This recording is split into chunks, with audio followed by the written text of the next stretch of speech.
শীতকাল মানেই পিঠাপুলির উৎসব। আর এই উৎসবে প্রধান আকর্ষণ হলো তুলতুলে চিতই পিঠা। অনেকেই অভিযোগ করেন যে চিতই পিঠা নরম হয় না বা ফুলতে চায় না, কিন্তু আমার এই রেসিপি ফলো করলে পিঠা হবে শতভাগ পারফেক্ট। আর এই পিঠা না ছি- যদি এই নলেন গুড়ের সাথে খাওয়া যায় খেতে কিন্তু অপূর্ব লাগে। এর থেকে মজা আর কিছুই হয় না। গরম গরম চিতই পিঠা। নমস্কার বন্ধুরা, সবাই কেমন আছো?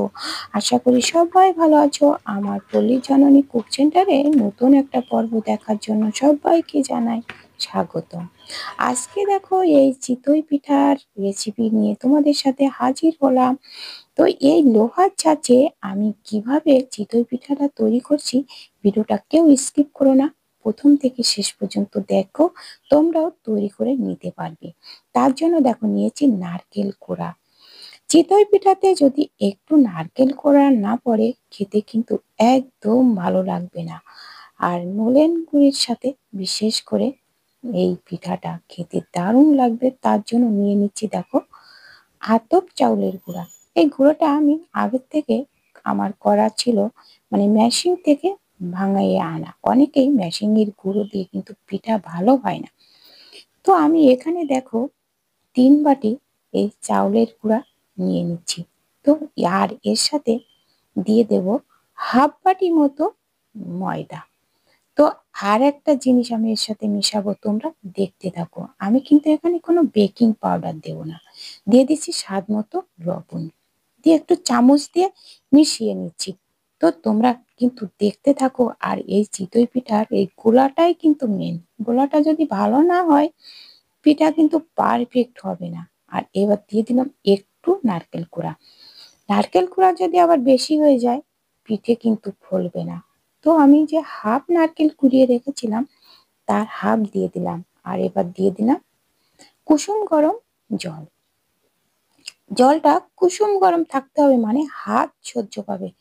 জলের ভিতরে হাত দিলে যাতে হাত যন্ত্রণা করবে না সেরকম জলটা দিয়ে এটা মেখে নিতে হবে।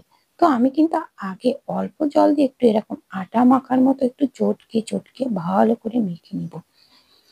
আর কম কম করে জল দিয়ে এ একটা গোলা তৈরি করে নিতে হবে। এই যে দেখো ভালো করে মিশিয়ে নিচ্ছি।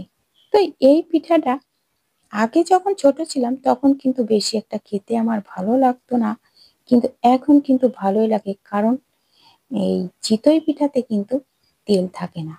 এই জন্য মানে চেষ্টা করি যে তেলের জিনিস খাবো মানে না খাওয়ার চেষ্টা করি।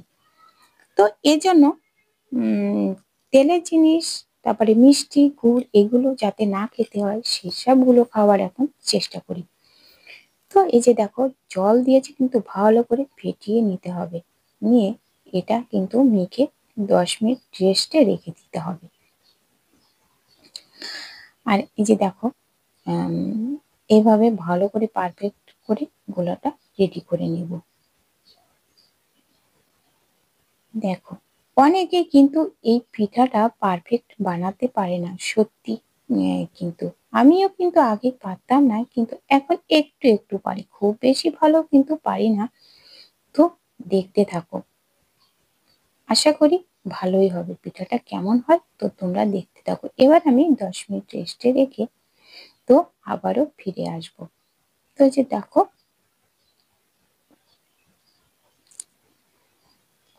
আমি কিন্তু এইভাবে 10 মিনিট রেখে দিয়েছিলাম। তো সেটা তোমাদের সাথে তো দেখানো হয়নি। তো এই যে দেখো 10 মিনিট রেখে দিয়ে তো আবার চলে এসেছি। এই যে দেখো এবার একটা চামচ দিয়ে বসলাম। তো এই যে দেখো কেমন পাতলা করেছি গোলাটা। এই যে দেখো আর নিয়েছি একটা বিশেষ উপকরণ, দেখো নিয়েছি 1 মুঠো ভাত, মানে বাটির হাফ বাটি মতো ভাত নিয়েছি। তো এই ভাতটা কিন্তু আমি একটু ব্লেন্ডারে করে ব্লেন্ড করে দেবো, কিন্তু ব্লেন্ডারটা আমার অনেক বড়, এখন ভাতগুলো বাটা হবে কিনা। তো যাই হোক একটু ভাত দিতে হবে। তো এই ভাতটা দেওয়ার একটা কারণ আছে, পিঠাগুলো যেমন নরম হবে আর তেমনি কিন্তু এই ভাতের জন্য কিন্তু পিঠাগুলো ফলবে।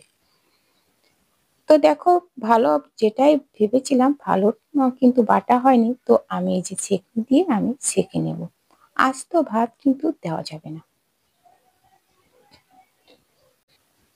এবার দেখো, আমি এরকম হাত দিয়ে দিয়ে এরকম একটু নেড়ে নেড়ে এই যে যে পেস্টটা হয়েছিল সেটা আমি নিয়ে নিলাম, আর এই যে আস্ত ভাতগুলো থেকে যাচ্ছে, যেটা চাবা চাবা রয়েছে, এটা আমি আর কি ফেলে দেব।